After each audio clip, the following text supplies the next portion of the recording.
in heaven. The terrible wars which followed would fill a library in their own right, but the Necron could never win. The superior technology was consistently outmaneuvered by the Old Ones, thanks to their mastery of the webway portals. The Necron were pushed back until they became little more than an irritation to the Old Ones. A quiescent peril clinging to the outer dark among the halo stars, exiled and forgotten.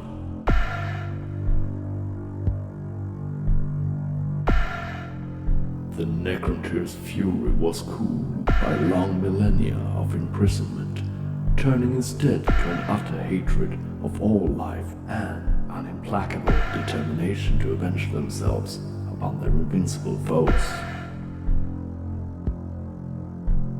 Since earliest times, the Necron had studied the suns to try and understand their baleful energies. After long, bitter centuries of searching for some power to unleash upon the Old Ones, the Necron perceived anomalies in the oldest dying stars.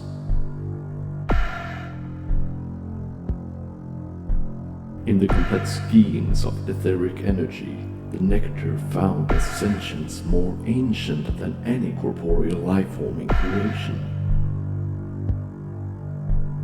Beings of pure energy that had spawned in the birth of the stars themselves. These entities had little conception of the universe when the Necron first found them, feeding upon the solar flares and magnetic storms of bloated red giants.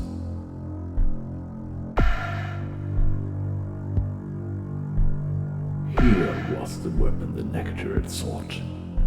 The children of the stars themselves, progeny of the death god to cast down the Old Ones. The power of these creatures was awesome. The raw energy of stars made animate, and the Necron called them Catan, or star gods in their tongue. The entities were dispersed across areas larger than planets, their consciousness too vast to comprehend, and how the Necron were able to communicate with them is a mystery. Understanding that such diffuse minds could never perceive the material world without manifesting themselves, the Necron forged bodies for them to occupy, cast from the living metal of their ships. Fragmentary legends tell of translucent streamers of force shifting across space as the star vampires coiled into the realm of matter across an incorporeal starlight bridge. The Catan Incarnate. Incomprehensible forces were compressed into the living metal of the false bodies which the Necron forged as the full power of the Catan found form. As the Catan became ever more manifest with the focusing of their consciousness, they began to appreciate the subtleties and pleasures of both matter and life. The close weaves of dancing particles enthralled them, and the deliciously focused trickles of electromagnetism leaked by the mortal bodies of the Necron. About them awoke a hunger in the Catan quite unlike the one they had sated among the raging torrents of stars. The Necron fell into awe of the discovery, and the Catan quickly took control. The powers of the Catan were indeed those of gods, and it was not long before the Catan became truly worshipped as such. Perhaps they were tainted by the material world they had entered, or perhaps their manifestations were true to the sun-bound existence they had enjoyed before. But they were as cruel and capricious as the stars that bore them. They reveled in the adulation and Epicurean delights of uncounted mortal slaves.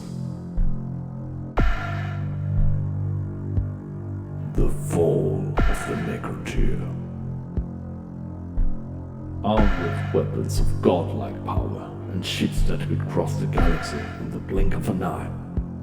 The Necron stood ready to begin their war anew. But the Catan had another boon to grant their subjects. They offered the Necron a path to the immortality and stability the race had always craved. Their cursed flesh would be replaced with living metal in imitation to their gods. Their discarded husks would be consumed, and their cold metal forms would be free to pursue their vengeance against the Old Ones, and an uncaring universe freed forever of the weakness of their mortified flesh. Whether the Necron truly realized the price they would pay for accepting this pact with the Catan will never be known.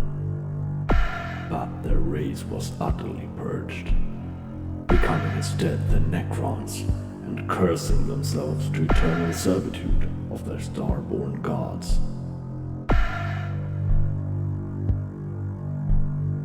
The Catan feasted upon their entire race, leaving behind only ghostly echoes of the Necron. Only a few of the very strongest retained their intellect, and even they were shadows of their former selves. The Necrons cared not. They would live forever, as their gods had promised. Only one thing truly remained of their race: a burning hatred of the living. Legions of the undying metal warriors set forth in their doom ships, and the galaxy burned. The Old One's mastery of the warp was now countered by the Catan's utter supremacy in the material universe, and the enemies of the Necrons suffered greatly in the slaughter which followed. Necron Ascendancy. The Catan now dominated the galaxy. The last bastions of the Old Ones were besieged, and the races they had nurtured became cattle for the obscene hunger of the Catan. To the young races, the Necrons and their gods were cruel masters, callously harvesting their populations at will, figures of terror who demanded their adoration and fear in equal magnitude. For reasons that will probably never be known, the Catan began to battle amongst themselves for sport and spite, as they unleashed destructive forces beyond comprehension.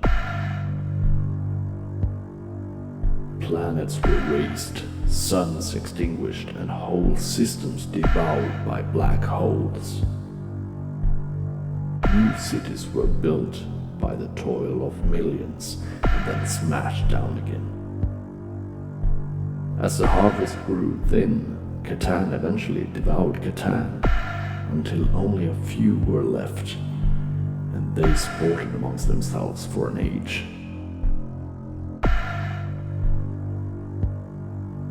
Eventually, even the Old Ones, legendary for their patience and implacability, became desperate. They manipulated life into new forms, with an ever stronger link to the warp, desiring minions with the capability of channeling psychic power to defend themselves. They nurtured many potential warrior races, and there is speculation that these included the earliest Eldar, the Rashan, the Gnib, and many others. Millennia passed as their creations bore fruit, and the Catan extinguished yet more life from the galaxy. The Old Ones strike back. The hot-blooded young races spread across the galaxy, battling Necron science with warp-spawn magics. The Catan's empire of destruction was sent reeling. The forces of the Imperium were anathema to them, and for all the hellish destruction they unleashed, they could not stay the Old One's relentless advance. The Catan, unified for the first time in millions of years, turned to finding a way of quelling the soul-fueled energies of the young races. They instigated a great warding, a plan to forever defeat the magics of the Old Ones by sealing off the material universe from the Imperium. With their godlike power, it was only a matter of time until they succeeded, and the greatest work of the Catan was begun. But before this was complete, the seeds of destruction the Old Ones had planted millennia before brought about an unforeseen cataclysm.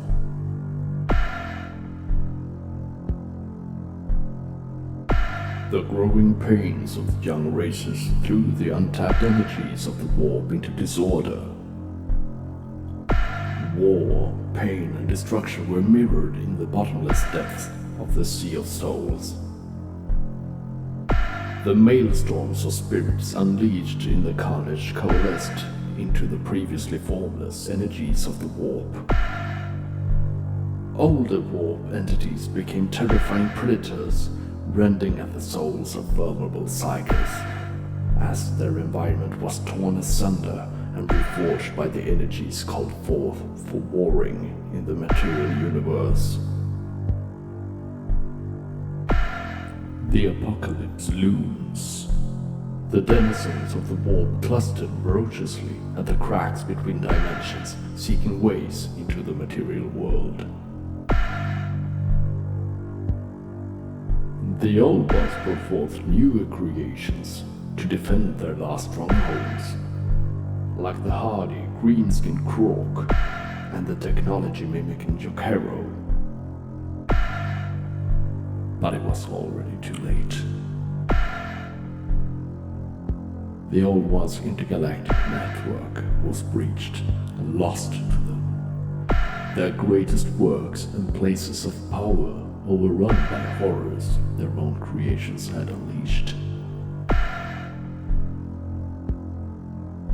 Most proficient of these horrors were the enslavers, beings whose ability to dominate the young races and create their own portals with transmuted psychers brought them forth in ever greater numbers.